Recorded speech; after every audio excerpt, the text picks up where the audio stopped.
Hello guys, travel ടുഗദറിൻ്റെ പുതിയൊരു വീഡിയോയിലോട്ട് നിങ്ങൾക്ക് എല്ലാവർക്കും സ്വാഗതം.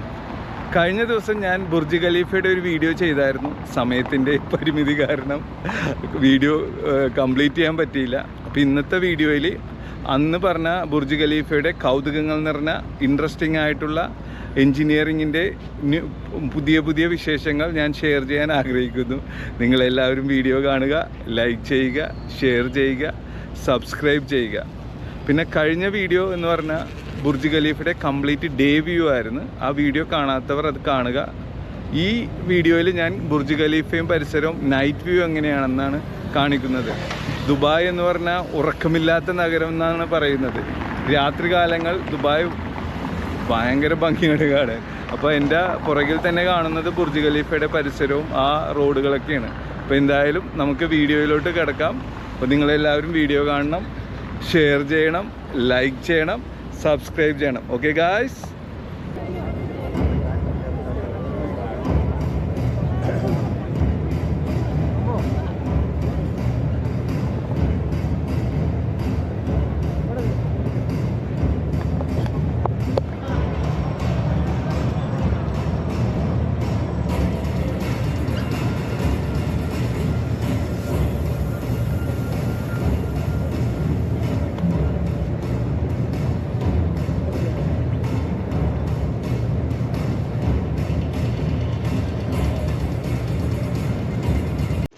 ലോകത്തിലെ ഏറ്റവും ഒരു പ്രത്യേകത കൂടിയ ബിൽഡിംഗ് ആണല്ലോ ബുർജ് ഖലീഫ. അപ്പം അതിൻ്റെ നിർമ്മാണത്തിലും ഉപയോഗിച്ച സാധനങ്ങൾ പലതും വളരെ പ്രത്യേകതയുള്ളതും വളരെ ലിമിറ്റഡ് ആയിട്ട് ആൾക്കാർക്ക് കാണാൻ സാധിക്കാവുന്ന ഇതുമാണ്. ഇതിൻ്റെ ലിഫ്റ്റ് ഉണ്ട്. നമ്മൾ സാധാരണ എല്ലാ ബിൽഡിങ്ങിലും ലിഫ്റ്റ് ഉണ്ടാവും. പക്ഷേ ബുർജ് ഖലീഫയുടെ ലിഫ്റ്റ് എന്ന് പറയുന്നത് ചില ലിഫ്റ്റൊക്കെ ഡബിൾ ഡെക്കർ ലിഫ്റ്റാണ്. കാര്യം ഇത്രയും ഒരുപാട് പാസഞ്ചർ സഞ്ചരിക്കേണ്ട ലിഫ്റ്റ് അല്ലേ, വലിയ ഹൈറ്റൊക്കെ ഉള്ളത്. ഓരോ ലിഫ്റ്റും എന്ന് പറയുന്നത് 10 മിനിറ്റിൽ ഏതാണ്ട് 1000 പേര് വരെ സഞ്ചരിക്കാൻ സാധിക്കും. അപ്പോൾ 10 മിനിറ്റിൽ 1000 പേര് എന്ന് പറയുമ്പോൾ നമ്മൾ ഓർക്കും ഇതിൻ്റെ സ്പീഡ് കുറവായിരിക്കും. ഇതിൻ്റെ സ്പീഡ് എന്ന് പറഞ്ഞു കഴിഞ്ഞാൽ ഭയങ്കര സ്പീഡാണ്. ഒരു കാറിൻ്റെ സ്പീഡിൽ പോലെ തന്നെയാണ്. ഒരു സെക്കൻഡിൽ ഇത് 10 മീറ്ററാണ് ഈ ലിഫ്റ്റ് സഞ്ചരിക്കുന്നത്.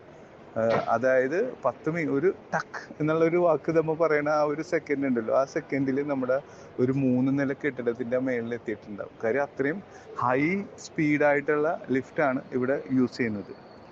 അതുകൂടാണ്ട് ബുർജ് ഖലീഫയിൽ ഏതാണ്ട് 57ഓളം പാസഞ്ചർ ലിഫ്റ്റാണ് ഉള്ളത്.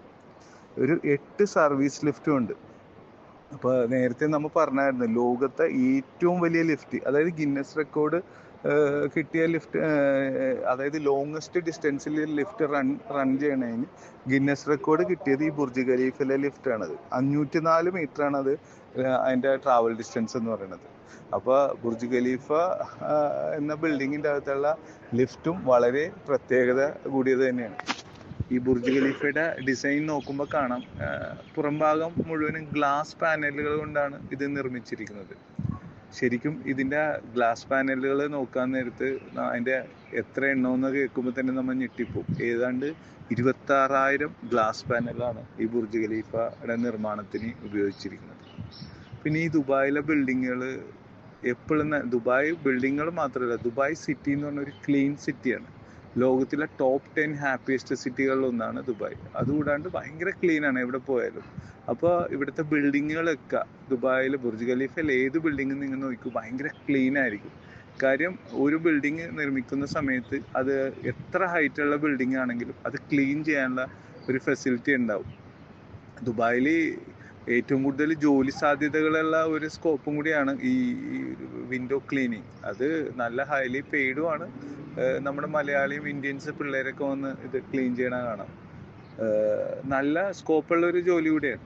അപ്പോൾ ദുബായിലെ ഈ ബുർജ് ഖലീഫയുടെ ഗ്ലാസ് പാനൽ ഉണ്ടല്ലോ, 26,000 ഗ്ലാസ് പാനൽ എന്ന് പറഞ്ഞു, അത് ശരിക്കും ക്ലീൻ ചെയ്യാൻ വേണ്ടി ഏതാണ്ട് ഒരു 4 മാസം എടുക്കും. അപ്പോൾ ഒരു സൈഡിൽ നിന്ന് അവർ ക്ലീൻ ചെയ്ത് അടുത്ത സൈഡ് എത്തുമ്പോഴത്തേക്ക് 4 മാസവും അത്രയും സമയം എടുത്താണ് ഈ ഗ്ലാസ് പാനലൊക്കെ ക്ലീൻ ചെയ്യണത്. ഈ ബുർജ് ഖലീഫക്ക് എത്രത്തോളം സ്റ്റെപ്പുകൾ ഉണ്ടെന്ന് അറിയോ? ശരിക്കും ബുർജ് ഖലീഫയിൽ താഴത്തെ നില തുടങ്ങി 160ാമത്തെ നില വരെ 2909 സ്റ്റെപ്പുകളാണ് ഉള്ളത്. ഇത് ശരിക്കും സാധാരണ ഒരാള് നടന്നു പോവുകയാണെങ്കിൽ 3 തുടങ്ങി 4 മണിക്കൂർ വിത്തൗട്ട് ബ്രേക്ക്, അതായത് കണ്ടിന്യൂസ് നടന്നു കയറിയ ഒരു 4 അവേഴ്സ് ഏറ്റവും കുറഞ്ഞത് എടുക്കും. പക്ഷെ അങ്ങനെ ആർക്കും പെട്ടെന്നൊന്നും അവിടെ കയറാൻ പറ്റില്ല. ഇത്രയും സ്റ്റെപ്പുകൾ ഉള്ളതുകൊണ്ടും മുകളിലോട്ട് പോകുമ്പോൾ ഓക്സിജന്റെ ലെവലും ബ്രീത്തിങ്ങിനും കുറെ ബുദ്ധിമുട്ടുണ്ടാവുന്നുണ്ട്. ഇവിടെ 2015 ലോകത്തിലെ ഏറ്റവും സ്റ്റെയർ ക്ലൈംബ് കോമ്പറ്റീഷൻ ഉണ്ടായിരുന്നു. അതില് ചില അത്ലറ്റ്സ് കയറിയെന്നാണ് ഞാൻ കേട്ടിട്ടുള്ളത്. അല്ലാതെ സാധാരണ ആൾക്കാരും നോർമലി ഇത് കയറില്ല. പിന്നെ അത് കൂടാതെ 2011 അലൈൻ റോബർട്ട് എന്ന് പറഞ്ഞ ഒരാളുണ്ട്. അയാൾ അറിയപ്പെടുന്നത് സ്പൈഡർമാൻ ഓഫ് ഫ്രാൻസ് ആണ്. അങ്ങേര് 6.5 മണിക്കൂർ എടുത്ത് ദുബായ് മോളിന്റെ മുകളിൽ കയറി. അത് സ്റ്റെപ്പും ലിഫ്റ്റൊന്നും ഉപയോഗിച്ചിട്ടല്ല, ശരിക്കും സ്പൈഡർമാൻ കയറുന്ന പോലെ ഈ മറ്റേ റോപ്പും സെക്ഷൻ പാഡും ഇതൊക്കെ ഉപയോഗിച്ച് ഇതിന്റെ മുകളിൽ കയറി 828 മീറ്റർ കയറുകയായിരുന്നു. അത് ശരിക്കും 6.5 മണിക്കൂർ എടുത്ത്. Spiderman of France. ഇനി നമുക്ക് ബുർജ് ഖലീഫയുടെ വളരെ ഇൻട്രസ്റ്റിംഗ് ആയിട്ടുള്ള കുറച്ച് കൗതുകങ്ങൾ നിറഞ്ഞ കാര്യങ്ങളൊക്കെ പരിശോധിക്കാം. ശരിക്കും ഈ ബുർജ് ഖലീഫ നമ്മൾ മനുഷ്യർ ശ്വസിക്കുന്ന പോലെ ശ്വസിക്കുമോ? ശരിക്കും അതിന്റെ പുറകിലുള്ള എഞ്ചിനീയറിംഗ് ടെക്നോളജി, അതായത് സ്മാർട്ട് എഞ്ചിനീയറിംഗ് എന്താണെന്ന് നമുക്ക് പരിശോധിക്കാം. ശരിക്കും ബുർജ് ഖലീഫയുടെ നിർമ്മാണത്തിൽ ഏറ്റവും കൂടുതൽ ഉപയോഗിച്ചിരിക്കുന്നത് സ്റ്റീലും കോൺക്രീറ്റും ആണ്. അപ്പൊ കഠിനമായിട്ടുള്ള ചൂട് വരുമ്പോ ഈ കോൺക്രീറ്റും സ്റ്റീലും ഒക്കെ കുറച്ച് വികസിക്കും. രാത്രിയാകുമ്പോ ഒരു തണുപ്പ് വരും, അപ്പൊ വീണ്ടും അത് ചുരുങ്ങും. അപ്പൊ ഇതുകൊണ്ടാണ് ഈ ബുർജ് ഖലീഫ മനുഷ്യർ ശ്വസിക്കുന്ന പോലെ ശ്വസിക്കുന്നു പറയുന്നത്. നമ്മുടെ അന്തരീക്ഷത്തിലുണ്ടാവുന്ന താപവ്യത്യാസങ്ങൾ കൺട്രോൾ ചെയ്യാൻ വേണ്ടി സ്മാർട്ട് എഞ്ചിനീയറിംഗിലൂടെ അതെല്ലാം അവർ സ്റ്റഡി ചെയ്തതിന് ശേഷമാണ്. നോർമലി അല്ലെങ്കിൽ ഒരു ബിൽഡിങ് നിർമ്മിക്കുമ്പോൾ അതിൽ ക്രാക്കുകളും ഒരുപാട് പ്രശ്നങ്ങളൊക്കെ വരും. അപ്പൊ ഇത്രയും ഉയരം കൂടിയ ബിൽഡിങ് നിർമ്മിക്കുമ്പോൾ സ്മാർട്ട് എഞ്ചിനീയറിംഗ് ആണ്. അപ്പൊ അവര് ഡിസൈൻ ചെയ്യാൻ നേരത്ത് ഈ ചൂട് വരുമ്പോഴുള്ള വികസനവും തണുപ്പ് വരുമ്പോഴുള്ള ആ ചുരുങ്ങലും ഒക്കെ അത് പരിശോധിച്ചതിന് ശേഷമാണ് ഇത് നിർമ്മിച്ചിരിക്കുന്നത്. അതുകൊണ്ടാണ് ബുർജ് ഖലീഫ നമ്മൾ മനുഷ്യർ ശ്വസിക്കുന്ന പോലെ ശ്വസിക്കുന്നു എന്ന് പറയുന്നത്. സ്മാർട്ട് എഞ്ചിനീയറിംഗിന്റെ അതിവിശാലമായിട്ടുള്ള ഒരു ടെക്നോളജിയാണ് നമ്മളിവിടെ കാണുന്നത്. ലോകത്തിൽ ഒരു ദിവസം 2 സൂര്യാസ്തമയം ആകെ ഒരേ ഒരു സ്ഥലത്ത് മാത്രമേ കാണാൻ പറ്റുള്ളൂ. അത് നമ്മുടെ സ്വന്തം ദുബായിലെ ബുർജ് ഖലീഫ എന്നുള്ള ബിൽഡിങ്ങിൽ മാത്രമാണ്. അത് ശരിക്കും എങ്ങനെ സാധ്യമാകുന്നെന്ന് നമുക്ക് നോക്കാം.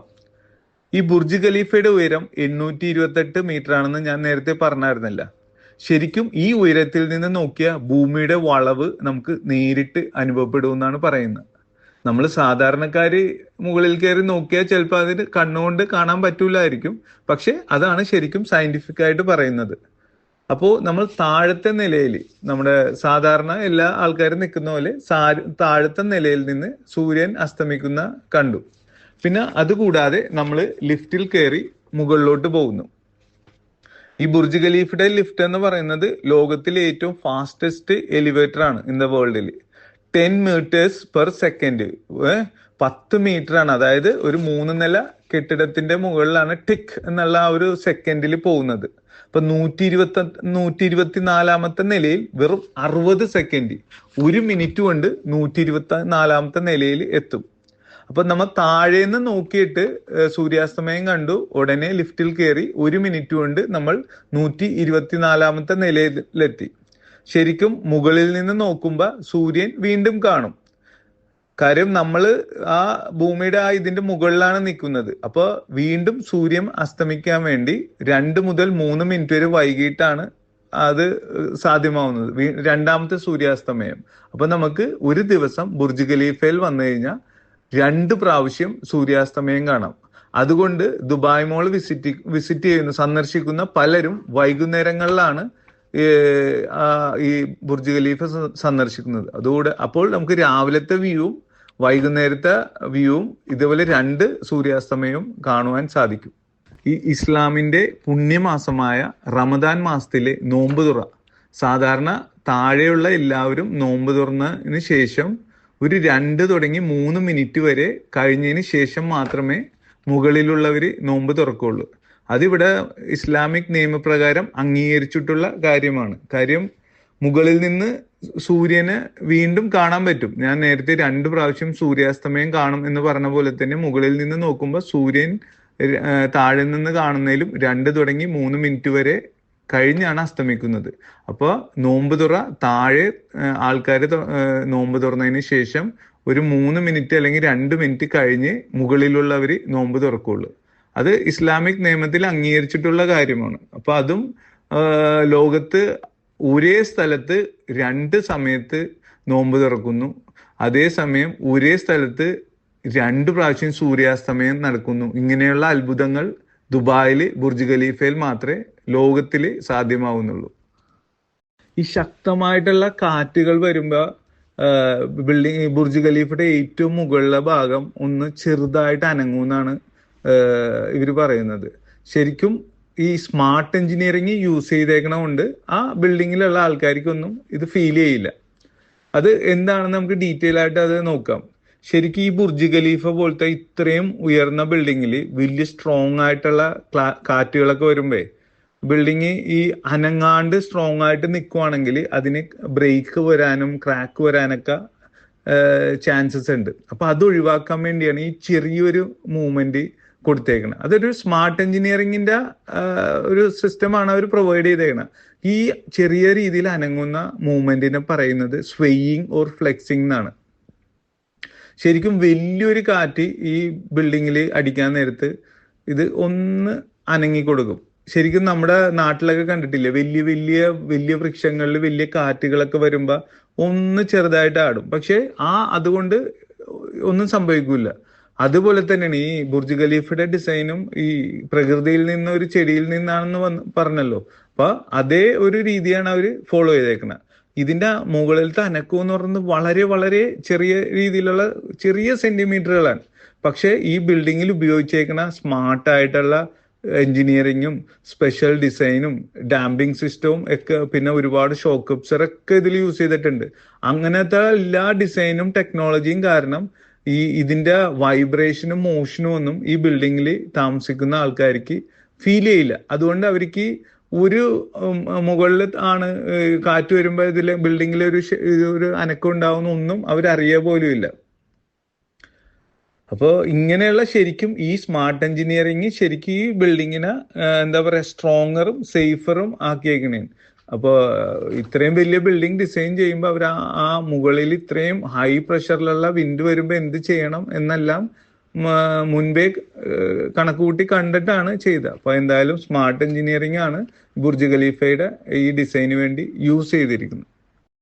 ഈ ബുർജ് ഖലീഫയിൽ സന്ദർശിക്കുവാൻ വേണ്ടി പല പല റേറ്റിലുള്ള പാക്കേജാണ് അവൈലബിൾ. ഏറ്റവും വില കുറഞ്ഞ റേറ്റ് എന്ന് പറയുന്നത് സ്റ്റാൻഡേർഡ് ആക്സസ് എന്ന് പറയുന്നത് 124-ാമത്തെയും 125-ാമത്തെയും നിലയിൽ കയറുവാനുള്ള പ്രൈസ് ആണ്. അത് ശരിക്കും അതിന്റെ പ്രൈസ് എന്ന് പറയുന്നത് 179 ദിറംസ് ആണ് ദുബായില. ഇന്ത്യൻ മണിയിൽ ഒരു 4500ഓളം രൂപ വരും. അതിന്റെ മുകളിൽ അതായത് സ്കൈ എക്സ്പീരിയൻസ് എന്ന് പറയും, അതിന് 124-ഉം 125-ഉം 148-ഉം നിലകൾ കാണാൻ പറ്റും. അതിന് ഏതാണ്ട് ഒരു 399 ദിറംസ് ആണ് വരുന്നത്. ഇന്ത്യൻ മണി ഒരു 10,000ഓളം രൂപ വരും. അതിന്റെ മുകളിൽ അതായത് ദ ലോഞ്ച് ലെവൽ എന്ന് പറയും 152, 153, 154 ഈ നിലകളിൽ കയറുന്നതിന് ഏതാണ്ട് 769 ദിറംസ് ആണ്. ഇന്ത്യൻ മണി ഒരു 20,000ഓളം രൂപ വരും. അതുകൂടാതെ ഈ ദുബായ് മോളും ബുർജ് ഖലീഫയും എല്ലാം കണക്റ്റഡ് ആണല്ലോ. അപ്പൊ ബുർജ് ഖലീഫയിൽ വരുന്ന ആൾക്കാർ താഴെ ദുബായ് അക്വേറിയം ഉണ്ട്. ലോകത്തിൽ തന്നെ ഏറ്റവും വലിയ അക്വേറിയങ്ങളിൽ ഒന്നായ ദുബായ് അക്വേറിയം ഉണ്ട്. അപ്പൊ ദുബായ് അക്വേറിയത്തിലും ബുർജ് ഖലീഫയിലും കയറാൻ പറ്റുന്ന കോംബോ പാക്ക് ഉണ്ട്. അതായത് 124-ാമത്തെ നിലയും 125-ാമത്തെ നിലയും പ്ലസ് ദുബായ് അക്വേറിയം കൂടി സന്ദർശിക്കുന്നതിന് ഏതാണ്ട് ദുബായിലെ 309 ദിറംസ് ആണ്. ഇന്ത്യൻ മണി ഒരു 7600ഓളം രൂപ വരും. അപ്പോൾ ദുബായിൽ വരുന്ന ഒട്ടുമിക്ക ടൂറിസ്റ്റുകളും ഈ ബുർജ് ഖലീഫയും അക്വേറിയം ഒക്കെ സന്ദർശിച്ചിട്ടേ മടങ്ങാറുള്ളൂ. കാര്യം ലോകത്തിലെ അത്ഭുതങ്ങളിലൊന്നായ ബുർജ് ഖലീഫയും ദുബായ് അക്വേറിയം ഒക്കെ ഗിന്നസ് റെക്കോർഡുകളും ഇതേപോലെ സൂര്യാസ്തമയം 2 പ്രാവശ്യമൊക്കെ കാണാനുള്ള സാധിക്കുന്നതുകൊണ്ട് എല്ലാവരും കയറും. അപ്പം നിങ്ങളും ഇതേപോലെ ദുബായ് വിസിറ്റ് ചെയ്യുമ്പോൾ ബുർജ് ഖലീഫ സന്ദർശിക്കാൻ മറക്കരുത്. ഇതൊക്കെ കേട്ടപ്പോ ബുർജ് ഖലീഫ വെറും ഒരു ബിൽഡിംഗ് അല്ല എന്ന് മനസ്സിലായില്ല. പ്രകൃതിയിൽ നിന്നുള്ള ഒരു ഡിസൈനും മനുഷ്യന്റെ ബുദ്ധിയും സ്മാർട്ട് എഞ്ചിനീയറിങ്ങും എല്ലാം കൂടിയ ഒരു സവിശേഷത നിറഞ്ഞ ഒരു ബിൽഡിംഗ് ആണ്. ഒരു സാധാരണ പുഷ്പം, സ്പൈഡർ ലില്ലി, ലോകത്തെ ഏറ്റവും വലിയ കെട്ടിടമായത് ന്റെ കഥയാണ് ഞാൻ നിങ്ങൾക്ക് പറഞ്ഞു തരാൻ ഉദ്ദേശിച്ചത്. അപ്പൊ എന്തായാലും നിങ്ങൾക്ക് എല്ലാവർക്കും ഈ വീഡിയോയും ഇതിൽ പറഞ്ഞ കാര്യങ്ങളൊക്കെ ഇഷ്ടമായെന്ന് കരുതുന്നു. പിന്നെ എന്തെങ്കിലും ഇത് ഞാൻ പറഞ്ഞതിൽ അതിൽ കുറവുകളോ തെറ്റുകളോ എന്തെങ്കിലുമൊക്കെ സംഭവിച്ചിട്ടുണ്ടെങ്കിൽ ക്ഷമിക്കുക. നിങ്ങളത് എനിക്ക് കമന്റ് ആയിട്ട് അയച്ചു തന്നാൽ എൻ്റെ തെറ്റ് തിരുത്താനും മറ്റുള്ളവർക്ക് അത് മനസ്സിലാകാനും സാധിക്കും. അപ്പോൾ നിങ്ങളെല്ലാവരും എൻ്റെ വീഡിയോ ലൈക്ക് ചെയ്യണം, ഷെയർ ചെയ്യണം, സബ്സ്ക്രൈബ് ചെയ്യണം. നിങ്ങളുടെ എല്ലാം സപ്പോർട്ട് ഇതേപോലെ നല്ല നല്ല വീഡിയോ ആയിട്ട് നിങ്ങൾ വരാൻ എനിക്കൊരു പ്രചോദനമാവും. Okay guys, thank you, take care, bye bye, ചായ് ചായ്.